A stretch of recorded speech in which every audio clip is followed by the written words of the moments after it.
Joining us now to talk more about this watershed moment is media and pop culture expert Jawn Murray. Jawn, thanks so much for joining us tonight. Anytime, Lindsay. So Cops it's one of the very first reality TV shows, and while it's drawn many people to the profession, the show has been criticized for distorting that reality through the lens of entertainment. Would you say that that's a fair assessment? Absolutely, Lindsay. You know, there was a documentary podcast called Running from Cops that was really able to uncover some really nefarious actions going on behind the scenes with this show. From them doing unethical things like not granting people their bail until they signed release forms to appear on this show, to them using excessive force just to make sure that the show was more enticing, and also doing some things that were considered unconstitutional with their level of force and the way that they manipulated storylines with alleged criminals. And so that type of behavior being shown on television and the influence that we know that Cops has had with other people wanting to be cops, it was the blueprint in teaching people all the bad ways about the police and how they operate. And so because of that, the show had to go. And also, talking about this show, Live PD, the show's creator and host Dan Abrams, who's also the chief legal analyst for ABC News, he defended Live PD, differentiating the show from Cops. Take a listen. Cops was a show that provided a highlight reel of amazing moments that happen in policing. And, you know, there were a lot of complaints about Cops over the years. I have to tell you, we didn't get a lot of those same complaints. Why? Because we were live. We were showing the beginning, the middle, and the end of the story. We had a really diverse group of police officers who were out there doing the hard work that police officers do every day. But look, we also have to accept that this is a new time. And what I had been hoping was that Live PD could have become a great venue for a national discussion and actually action. Actually see change implemented. And Jawn, would you agree with that it matters how the story is being told, or is it the same type of glorification that people are so critical of?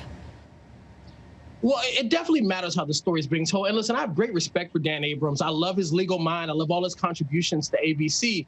But here's the truth, Lindsay. You know, when Bill Cosby's sexual assault revelations were made, his shows were pulled from TV. That just didn't affect him, but it affected the cast and everybody was attached to him. The same with Stephen Collins on Seventh Heaven when it was revealed that he had underage sex with underage girls.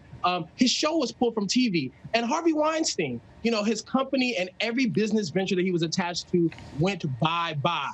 So the unfortunate thing is Dan Abrams was producing in a genre that people just don't want to see right now. It is a day of reckoning for people of color, and police-involved shootings with unarmed people of color, Black people in particular, because this moment is about us and Black Lives Matter. Unfortunately, he was a casualty of that. And I hope that Dan will continue producing content, and maybe he will find another way to tell the story of police that's more healthy and not reflective of the bad things and the trauma that people are experiencing in America. And let's talk about Gone with the Wind, for example. HBO Max has taken it down, but today filmmaker Spike Lee told our colleagues on The View that films like Gone with the Wind and Birth of a Nation should be seen, citing a slippery slope of removing these films from catalogs, but suggesting a notice of context before the film. In your opinion, what's the right way to do this?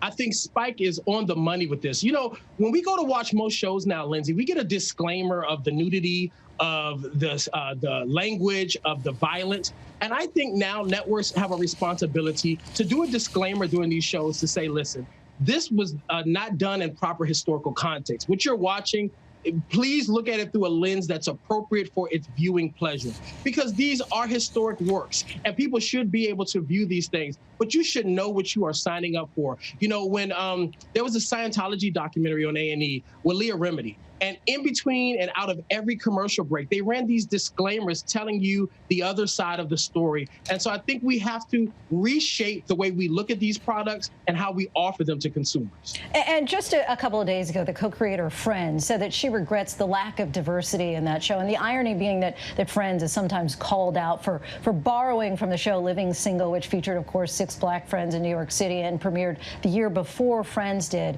Have we seen a change, would you say, in the 25 years since shows like this were popular? We've definitely seen a change. And listen, Friends was to Living Single what Elvis Presley was to Little Richard. Like, sometimes we just have to call a thing a thing. And listen, one of my close friends, and I got permission to tell this story, Sherry Shepard, former co-host of The View, she was one of the few Black faces that was on Friends. Her, Aisha Tyler, and Gabrielle Union. And Sherry was on Friends at a time where you sent out postcards to let people know, hey, I'm going to be on TV. And on her postcard, she sent out a color photo of herself, and she said, Friends gets a little color. Well, she also sent that photo to Marta, and she got the postcard and was never asked back on the show. So I don't know how oblivious she is to the fact that she didn't have a lack of diversity and she wasn't aware. I think when you know better, you do better. And I hope moving forward, she makes better decisions to be more inclusive and diverse in the actions that she chooses and the projects that she chooses to produce. When you know better, you do better. That is for sure. Jawn Murray, thank you so much for joining us tonight. We appreciate having you on the show.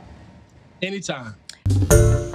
Hi, everyone. George Stephanopoulos here. Thanks for checking out the ABC News YouTube channel. If you'd like to get more videos, show highlights, and watch live event coverage, click on the right over here to subscribe to our channel. And don't forget to download the ABC News app for breaking news alerts. Thanks for watching.